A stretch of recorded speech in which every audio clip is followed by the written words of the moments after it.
وقال الله تعالى يا نساء النبي لستن كأحد من النساء إن اتقيتن فلا تخضعن بالقول فيطمع الذي في قلبه مرض وقلن قولا معروفا صدق الله العظيم। সম্মানিত দেশবাসী,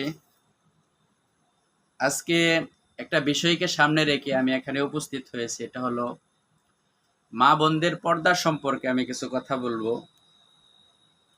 আমরা অনেকেই মনে করি যে মহিলাদের শরীর ঢেকে রাখা ফরজ, শরীর ঢেকে সে যে কোনো কাজকর্ম করতে পারবে। হাত যদি ঢাকা থাকে, মোজা থাকে, হাত পায়ে মোজা থাকে এবং শরীর যদি ঢাকা থাকে তাহলে আমরা যে কোনো কাজ কারবার করতে পারবো।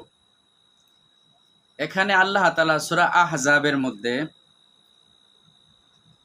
সূরা আহজাবের 32 নম্বর আয়াতের মধ্যে আল্লাহ তাআলা বলেছেন, ইয়া নিসা আন নাবিয়্যি লাস্তুন্না কা আহাদিম মিনান নিসা, হে নবীর মেয়েরা। নবীর মেয়ে বলতে এখানে সারা পৃথিবীর সমস্ত মোমেন মেয়েরাই মূলত নবীর মেয়ে। কারণ কিভাবে?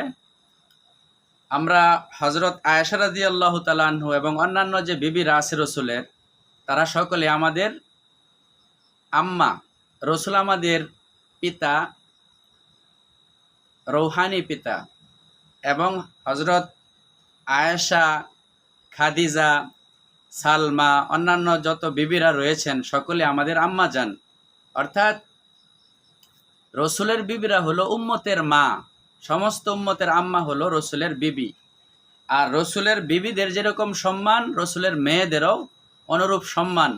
রসুলের বিবিরা যেরকম পর্দা পুশিদা করবে, শরীরকে ডেকে রাখবে, অন্য পুরুষের সামনে যাবে না, কণ্ঠস্বরকে হেফাজত করবে, তদরূপ রসুলের মেয়েরাও, পৃথিবীর যত মেয়ে সম্প্রদায় রয়েছে, নারীরা রয়েছে মুসলিম, তারাও এরকম পরপুরুষের সামনে যাবে না এবং অন্য পুরুষের সাথে কথা বলবে না। মেয়েদের পর্দা বলতে এখানে দেহ ঢেকে রাখা ফরজ, অনুরূপভাবে কণ্ঠকে হেফাজত করা এইটাও একটা ফরজ।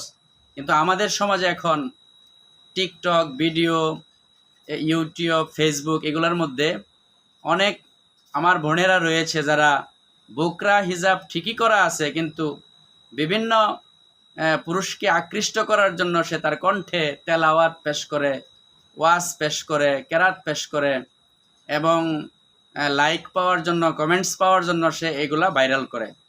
সম্মানিত বোনেরা আমার, আপনাদের দেহ যেরকম ডেকে রাখা ফরজ, আপনাদের